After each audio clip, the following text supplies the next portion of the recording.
7.30 tuh udah jalan ke tempat gym. Terus kan gue kerjanya siang jam 12.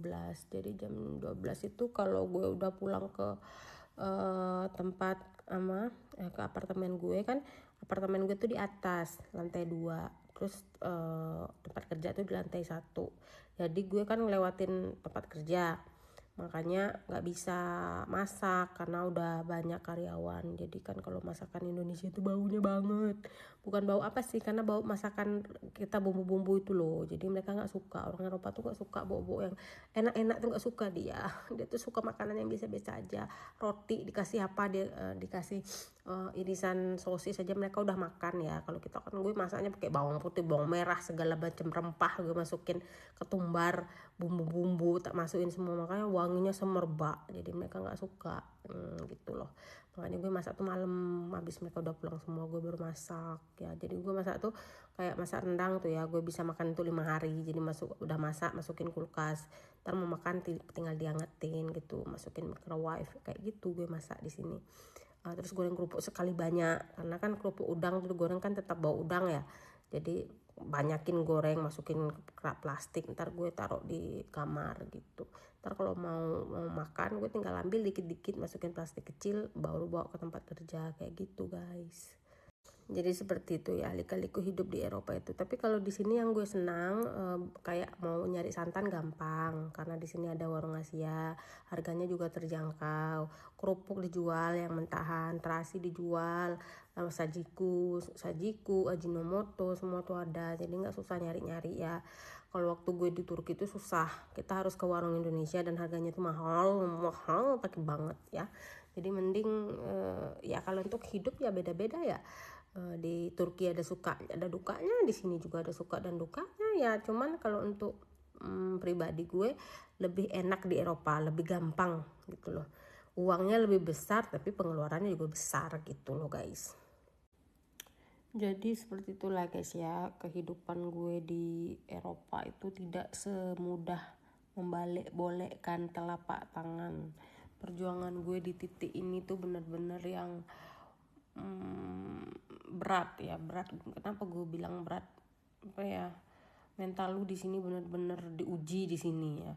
Kalau di Turki mah gue masih, bukan gue meremehin Turki, bukan ya, tapi maksudnya untuk kerja di Turki itu masih inilah ya, masih oke lah menurut gue. Kalau di sini, wih, kalau benar-benar kamu nggak tahan mental, nggak tahan banting, susah guys. Banyak orang-orang yang baru masuk kerja di sini tuh ngeluh dan akhirnya pulang. Dan kalau kamu udah pulang itu susah lagi balik ke sini guys, ke Romania atau ke negara Eropa lain.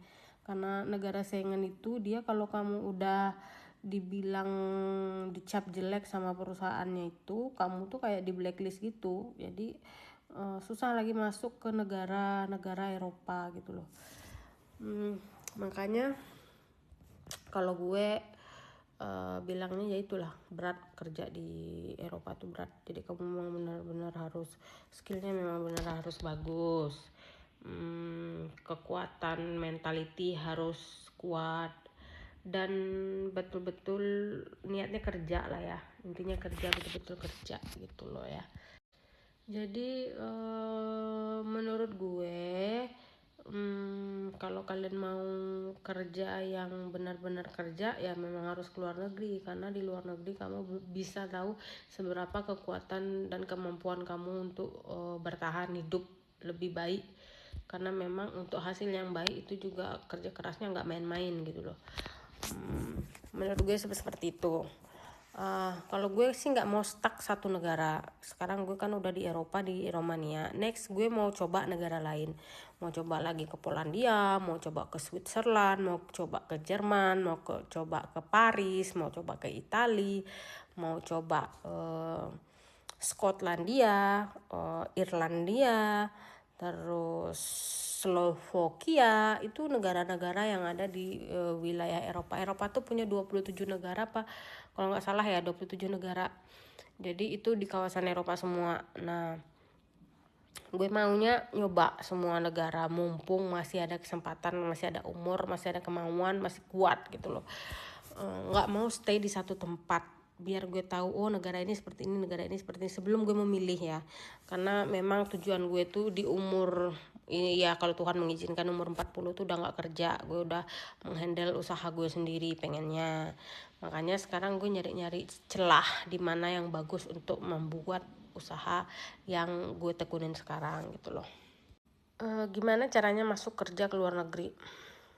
Yang pertama skill, gue udah berkali-kali ngomong ya, gue udah bikin VT, kalian bisa lihat di akun TikTok gue ya.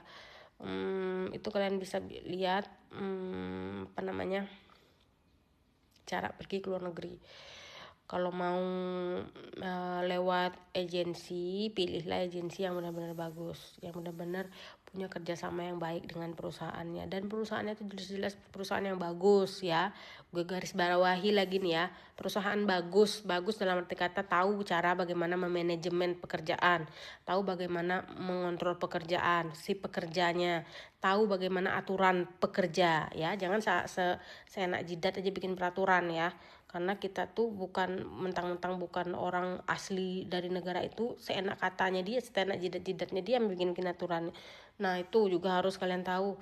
Dan memanusiakan manusia, dalam arti kata pekerja itu bukan semena-mena hanya menghasilkan uang, tapi pekerja itu juga harus punya hak dan kewajibannya dia gitu loh.